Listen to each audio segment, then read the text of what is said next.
instruct people to say they represent both organizations.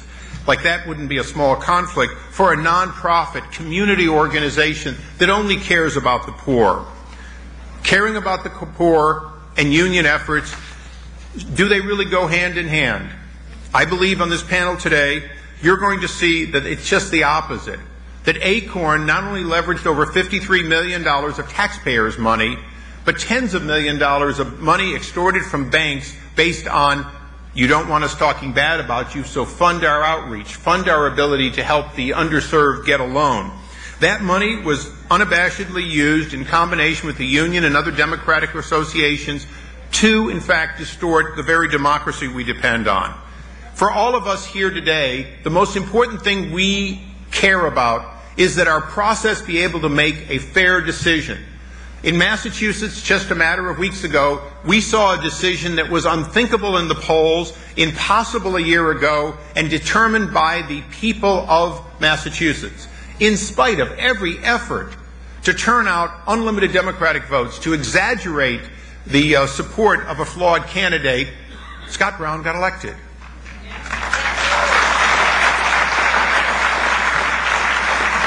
The lights were on very bright, and it was much harder to distort that election. It is not hard to do a few thousand votes in a congressional race. The amount of thousands of votes that you have to put together, the difference between a Republican majority and a Democrat majority, or vice versa, quite frankly, is usually less than a few 100,000 votes, and you do it district by district. I'm telling you today that this organization, in fact, sets out to do exactly that, to shade it enough to make a difference, and they do it at all levels. And in case some of you are conservative Democrats, as you well might be, let me make something very clear. They don't just defeat Republicans with Democrats. They play in the primary. When you have a conservative Democrat that fits his or her district, they play to make sure they get their particular style of Democrat. They distort democracy in the primary, they distort democracy in the general. Now, before this panel comes up, and I'm going to do everything I can to get you the opportunity to hear this, I want to just set the record straight on this president, because I think it's important that somebody say that all we need to do is shine the truth and then let people decide for themselves. The American people need the facts on this administration, and here they are. First, the president has the nerve to say he will limit his own campaign spending. Well, he relies on ACORN to illegally do his election work for him, and then lectures the Supreme Court justices on protecting the rights of those participating in elections.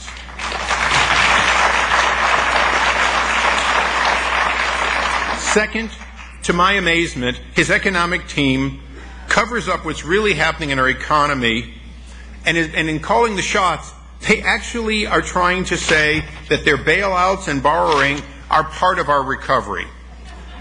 It's true. Third, and most dangerously, a national security team whose efforts to dismantle effective system of protecting Americans has won applause and even a Nobel Peace Prize.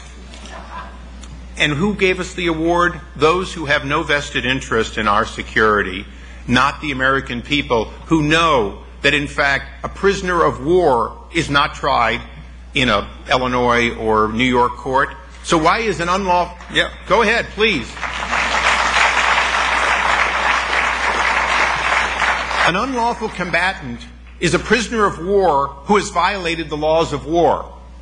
That person is less entitled to protection than a prisoner of war. And yet this administration is insisting on giving special rights beyond what a prisoner of war would have. And it's wrong.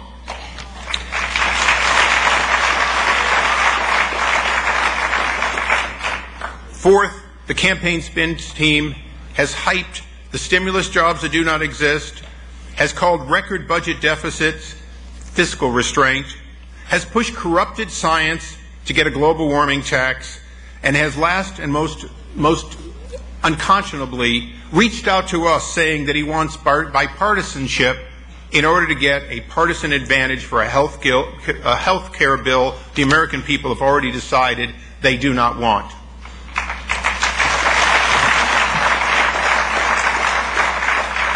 I first voted in a federal election for Richard Nixon. For those who remember Richard Nixon, that means I'm old. But if I were old enough to remember this, I would never forget it, and I want us all to take this to heart. President Lincoln once warned, our greatest danger, if it is ever to reach us, must spring up from among us. It cannot come from abroad. If destruction be our lot, Lincoln said, it must ourselves be its author and finisher. As a nation of free men, we must live throughout all time or die by suicide. That is an amazing statement at a time when this administration's policy are both political and economic suicide. I charge you to be the truth bearers to change that in this election and the one that follows. Thank you, and God bless you.